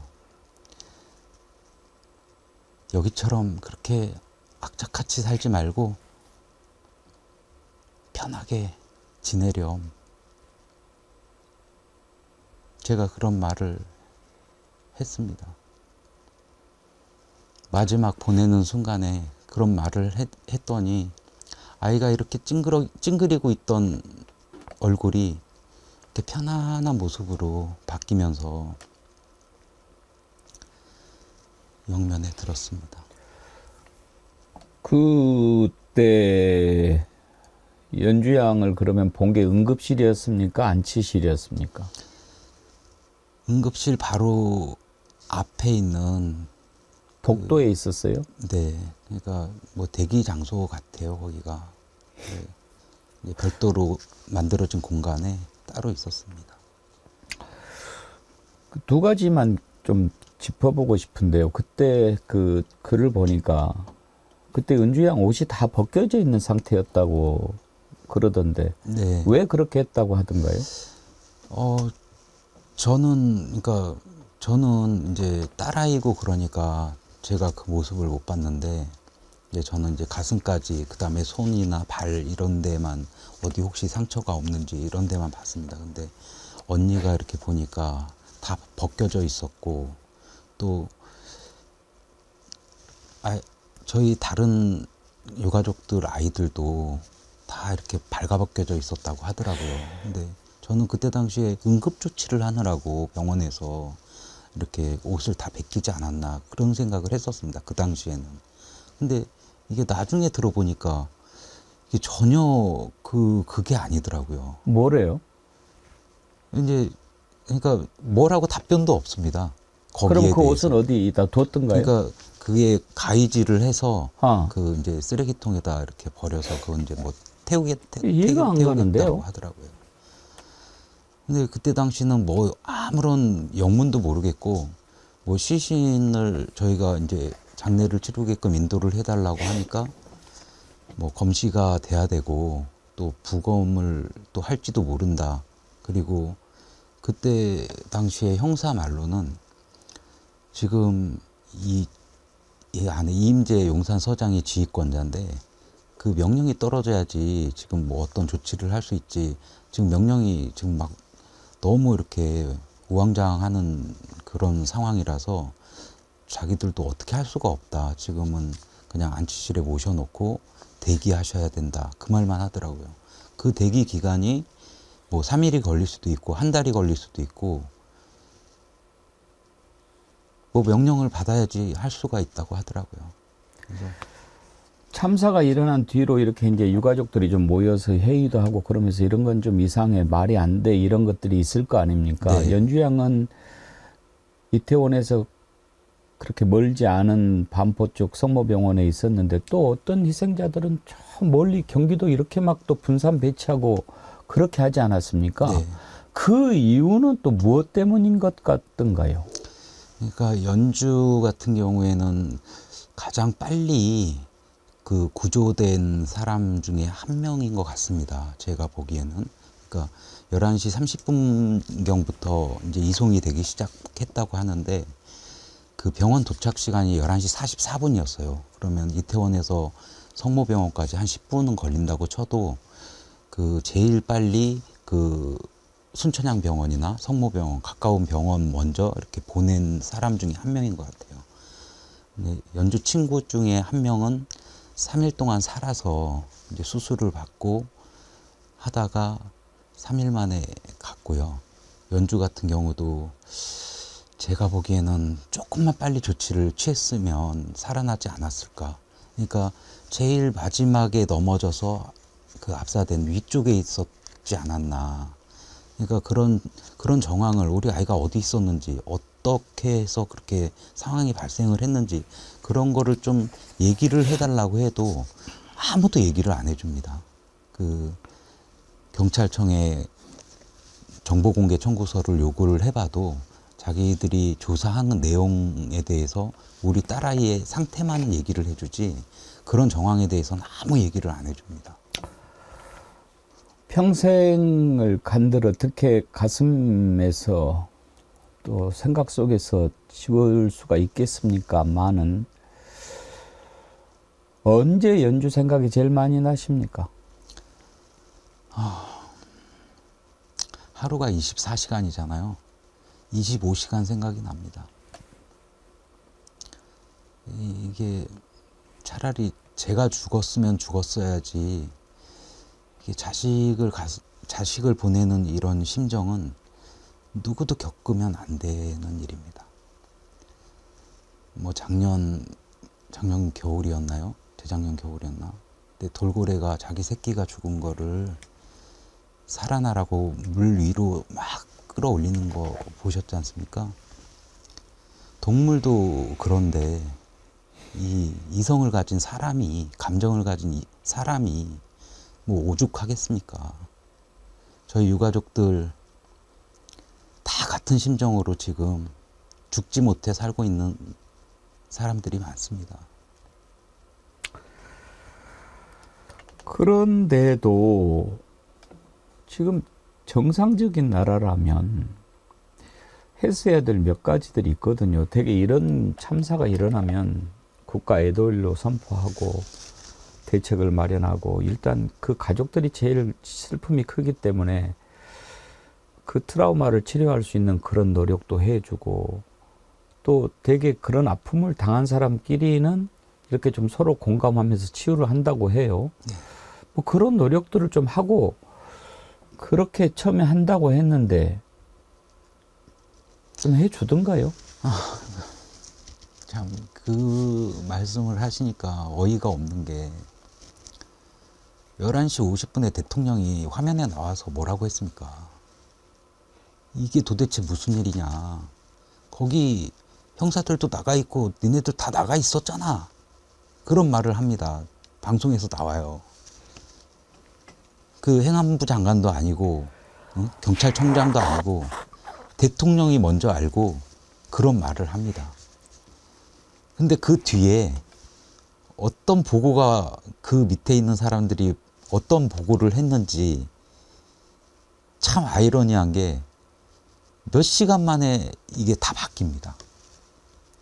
분명히 그 당시에 그 형사도 수사 중이니 지금 그때 당시에 무슨 뭐 토끼머리띠가 뭐 가해를 했네 어쩌네 막 그런 방송도 나오고 예. 그러지 않았습니까? 그러니까 그런 거 증거나 그런 거에 대해서 조사를 해봐야 되고 또 왜 이렇게 됐는지 그런 정황을 밝혀서 유가족들한테 다 이제 얘기도 해주고 그럴 것이다 라고 했습니다. 그래서 분명히 저는 그런 줄 알았습니다. 그리고 또 국가 애도기간을 선포했고 그때 당시에 유가족들은 아예 철저하게 배제를 했습니다. 저희 장례 치르는 동안 같이 간 학교 친구가 바로 앞에서 3일 동안 살아서 수술받던 친구가 바로 앞에서 그 치료를 받고 있고 저희가 장례를 치르는 동안도 아예 그런 말조차도 안 했습니다. 나중에 저희가 우리 딸아이 친구인데 그랬더니 아유 말씀해드릴 거 그랬네요. 저도 몰랐습니다. 그런 줄 알았으면 말씀해드릴 거예요. 그러면 그 주로 뭐 이렇게 정부에서 연락이 와가지고 이런 치료 좀 받으십시오 뭐 이렇게 한 것이 없었습니까? 그런 거는 아예 없었고요. 아예 그러니까 특수본 수사를 했지 않습니까? 그 말 같지도 않은 얘기로 마무리를 지었어요. 군중 유체화. 사람이 너무 많이 모이다 보니까 흔들리듯이 이렇게 하다가 이런 사고가 터졌다. 그걸로 끝입니다. 그것도 저희한테 설명하지도 않았어요. 그냥 방송에서 그렇게 설명하고 끝난 겁니다. 그거를 저희한테 믿으라고 하고, 또 저희가 이제 나중에 그 참사가 일어난 지 한 달, 2달 정도 후에 서로 수소문해갖고 다 모였지 않습니까? 모여서 왜 이렇게 유가족들을 못 만나게 하고 이름도 안 밝히고 왜 이렇게 계속 차단을 하는지 저희도 참 의문이었습니다. 그게. 정말 이해가 안 가는데요. 어떠십니까? 지금 이렇게 돌아보셨을 때 왜 그렇게 한 것 같습니까? 저는 정말 이해가 안 가는데, 혹시 이제 그런 생각은 들어요.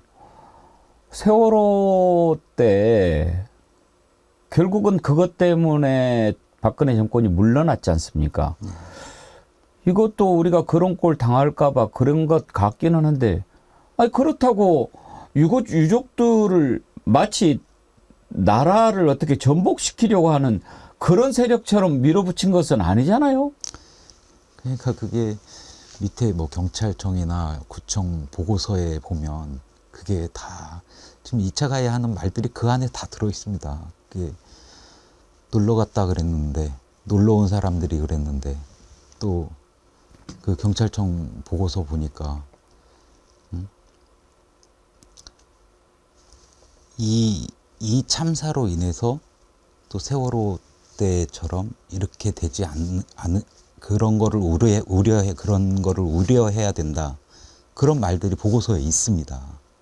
그러니까 밑에서 보고하는 사람들이 이 정권을 옹호하기 위해서 그런 보고서를 냈더라고요. 지금 이렇게 돌아보셨을 때 이 정부에 대해서 제일 화가 나는 부분은 어떤 부분이십니까?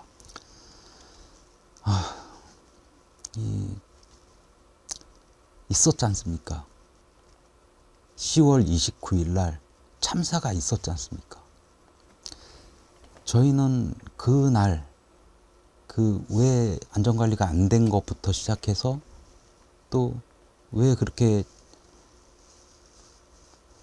갑자기 인도로 밀어붙이고 통행이 안 되게끔 한 다음에 그러니까 참사가 일어난 뒤에도 빨리 이송을 안 하고 1시간 동안 방치를 하고 있었고, 그 다음에 참사 후에도 왜 아이들을 다 뿔뿔이 흩어놓고 빨개 벗겨놓고 뭘 조사하고 있었는지, 1월달, 3월달에 죽은 아이들 통장까지 뒤졌습니다. 오호.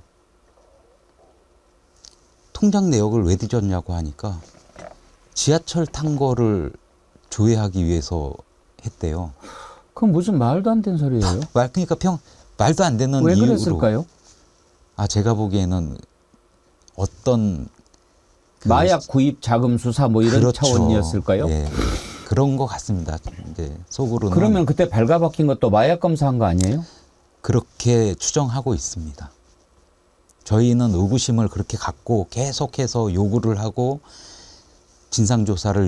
그러니까 진상조사를 해달라고 하는 거고. 그러니까 진상조사를 해봐야 되겠지만, 혹시 그러면 지금 유가족들 생각에는 이놈들이 이렇게 참사가 난 것을 마약에 취해서 일어난 사고인 것처럼 위장하기 위해서 이렇게 몰고 가려고 한 그런 느낌이 있으십니까? 그 의혹이 가장 큽니다. 아하.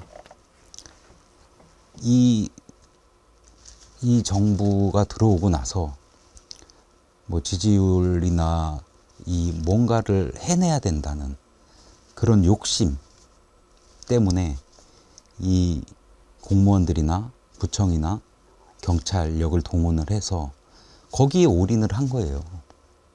저희는 그렇게 생각을 하고 있습니다. 그러다 보니까 이게 안전관리도 안 됐던 거고, 누가 넘어졌어? 아이고, 이게 마약에 취해서 넘어졌나 보네. 일단 기다려봐. 이러지 않았을까요? 천벌을 받을 겁니다. 천벌을 받을 거고요. 그러면 지금 이제 우리 유족들께서는 전체적으로 말고 개별적으로도 정부나 대통령이나 총리나 뭐 이렇게 위로를 받거나 뭐 이렇게 한 분이 한 분도 안 계십니까? 전혀 없습니다. 진정한 사과는 한 번도, 단 한 번도 받아본 적이 없습니다. 정말 우리 아이들 영전에 와서 이름이 새겨진 얼굴이 있는 영전에 와서 진짜 고개 숙여 내 탓이오. 우리들의 책임입니다. 이렇게 사과한 사람은 한 명도 없습니다. 정말 나쁜 놈들이네요. 정말 나쁜 놈들이네요. 그게 무슨 나라입니까? 이게 사람의 탈을 쓰고 그러니까요. 이렇게까지 제가 물어봤습니다. 개자식들이네요. 이 사회적 참사를 겪은 사람들 중에 저희처럼 외면받은 사람들이 있냐고 물어봤습니다.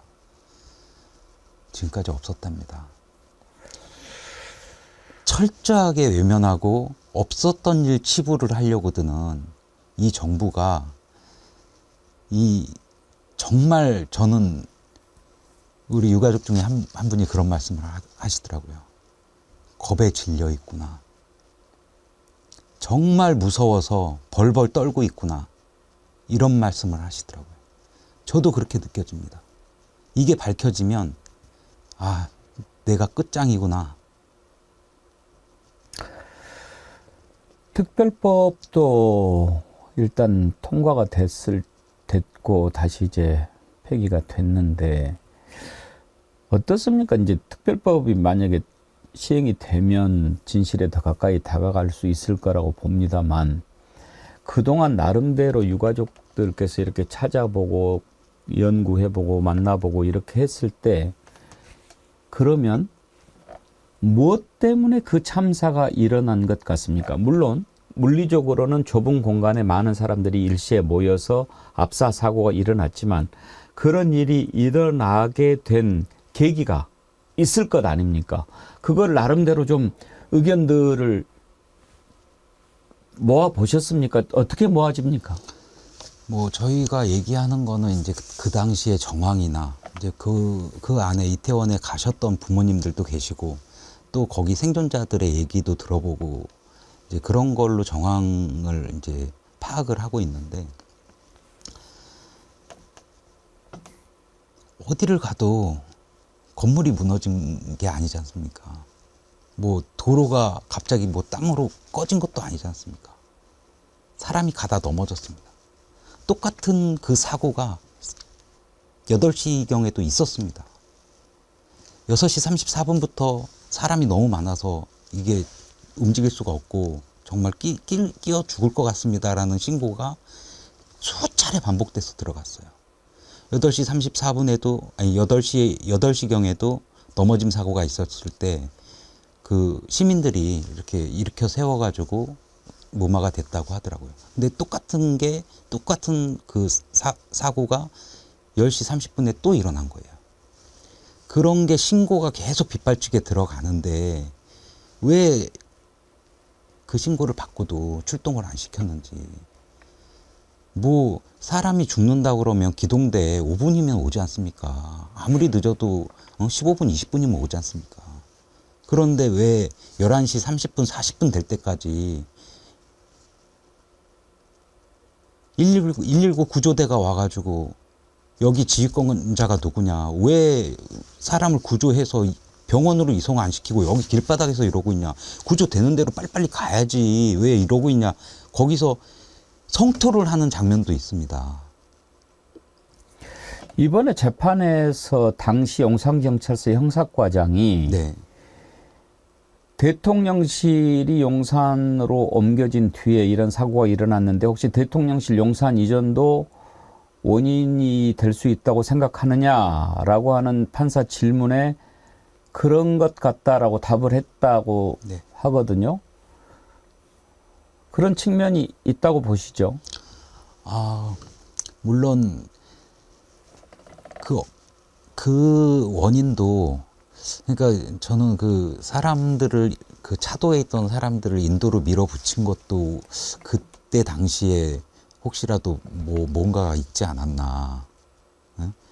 그 사람들이 밀려 내려오는데 뭐 두 차로만 이렇게 열어놓고 한 차로는 사람들이 밀리니까 이렇게 그 사람들 인도로 이렇게 활용을 했어도 그렇게 그런 참사가 일어나지 않았을 것 같은데 왜 그걸 사람들을 갑자기 인도 올라가지도 못할 만큼 사람이 많은 인도로 올려보냈을까 그런 생각도 듭니다. 그리고 또 그날 뭐 안전관리 할 사람이 없었다고 하는데 제가 아까 시청 앞에를 갔었다고 했잖아요.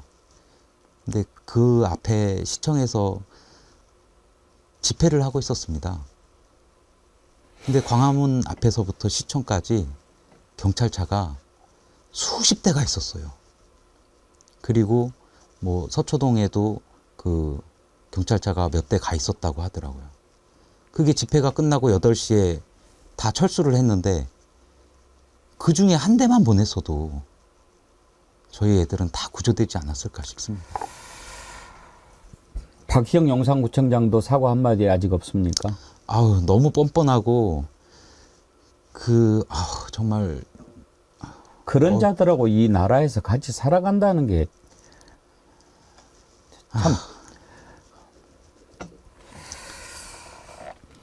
오늘 우리 아버님도 힘드시지만 저도 힘들고 우리 애청자님들도 너무너무 힘들어 하셔가지고 인터뷰를 더 하기가 참 어렵습니다. 천사올님, 제 딸이 22살인데 너무 마음 아프네요. 천벌 받을 겁니다. 이은주님, 유형우 부위원장님, 유족분들께서 진실규명을 위한 간절함으로 혈서, 삭발, 투원, 밤샘 15,900배 오체 투지마저 불사하며 피 맺힌 절규로 하소연하신 것 잊지 않고 다 기억하고 있습니다. 진실 규명되고 책임자 처벌되는 그 순간까지 국민이 끝까지 함께 하겠습니다. 하늘의 고운 별이 된 아이들이 국민의 가슴속에 영원히 살아있을 겁니다. 꼭 힘내시기 바랍니다. 조이님, 어떤 말로 위로가 되겠습니까? 함께 울어드리는 일밖에 할 수가 없네요. 여왕깨미님, 경찰 몇 명만 배치했어도 한 차선 일방 통행으로만 진행했어도 그때 실시간 방송 시청했던 사람도 트라우마가 생깁니다. 너무도 무서운 일입니다. 삼가 희생자님들 고인의 명복을 빕니다. 남자친구 상식이님, 함께 손잡고 울겠습니다. 그리고 싸우겠습니다. 철저한 진상규명으로 그 나쁜 사람들 천벌받게 할 겁니다. 어처구니 없는 이 정부의 만행은 꼭 멈추게 해야 합니다. 아버님 힘내십시오. 우리가 함께하고 있습니다. 이렇게 오늘 많은 글들이 왔습니다. 아버님 힘내시고 지금은 모든 우리 국민들의 아픔이 됐습니다. 다 우리들의 별이 됐는데요. 앞으로 유가족 차원에서 이러이러한 일만큼은 꼭 하고 싶다. 국민들이 좀 도와줬으면 좋겠다 하는 게 있으실 텐데 그 말씀 한마디 해 주십시오. 저희들은 뭐 아무런 힘이 없습니다. 하지만 이런 참사, 세월호 참사, 모든 많은 참사들을 우리가 기억하고 싶어 하지를 않습니다. 우리가 여기 시청자분들도 마찬가지고 함께 손잡고 세상을 바꿔야 됩니다. 이 사람의 욕심, 이 오만 이런 거를 다 떨쳐버려야지 우리 대한민국이 발전된 국가로 나가고 또 제가 이런 참사를 겪고 앞에 나와서 투쟁을 하고 싸우다 보니까 사회적 약자들이 굉장히 많습니다. 그런 부분을 우리가 다수가 아니라고 해서 외면할 게 아니라 조금씩 다 어루만져주고 그 사람들을 양지로 끌어냈을 때 이 사회가 정말 발전된 사회가 되지 않을까, 또 복지국가가 되지 않을까 싶습니다. 저희는 저희 딸, 저희 아들 돌아오지 않습니다, 이제는. 하지만 저희 이 죽고 싶은 마음, 죽을 심정으로 이 사회를 위해서 이제 제도나 이런 사회 풍조 이런 거를 좀 바꿔놓고 싶습니다. 그래서 우리 대한민국이 예전부터 이렇게 물려내려온 그 전통 그런 거를 다시 되살리고 싶은 마음뿐입니다. 예, 오늘 힘드실 텐데 이렇게 나와서 말씀해 주셔서 감사드리고요. 저는 이런 참사, 특히 이태원 참사와 관련해서는 여러분께 그런 말씀을 한 가지 드리고 싶습니다. 특별한 목적을 가지고 특별히 모였던 사람들이 아닙니다. 그냥 서울 시내 한 공간이었습니다. 누구나 지나다닐 수 있는 길이었습니다. 그곳을 갔다가 우리가 세금 내서 월급 받고 일하는 사람들이 일을 안 해서 순식간에 이런 일이 벌어졌습니다. 무슨 얘기냐? 우리 일이라는 겁니다. 우리가 그렇게 될 수 있다는 거죠. 아니 그냥 길을 걸어가다가 사고를 당하는데 그게 어떻게 특별한 목적이 있습니까? 우리 이태원 희생자 유가족들의 아픔을 우리 아픔으로 우리가 당할 수 있다는 그 마음을 갖는 것이 이런 참사에 우리가 대응하는 가장 첫 번째 자세가 돼야 합니다. 지금 그 일이 있은 대로 잠인들 제대로 자겠습니까? 식사들 제대로 하겠습니까? 제가 아까 참 바보 같은 질문을 하나 드렸어요. 언제가 제일 슬프세요? 이런 바보 같은 질문이 어디 있을까? 제가 질문하고 참 스스로 많이 자책했습니다. 잊지 않는 것이 일단 제일 중요하고요. 잊지 않는 게. 그리고 반드시 심판해야 됩니다. 이렇게 무도한 정권이 어디 있습니까? 여러분 그 날이 다가오고 있습니다. 우리가 반드시 기억해서 그런 짓 저지르고는 절대 안 된다 하는 것 깨닫게 해줍시다. 그리고 지금 우리 유가족들이 그 흘린 피눈물보다 더 슬피 울면서 이를 갈도록 그렇게 해줘야 됩니다.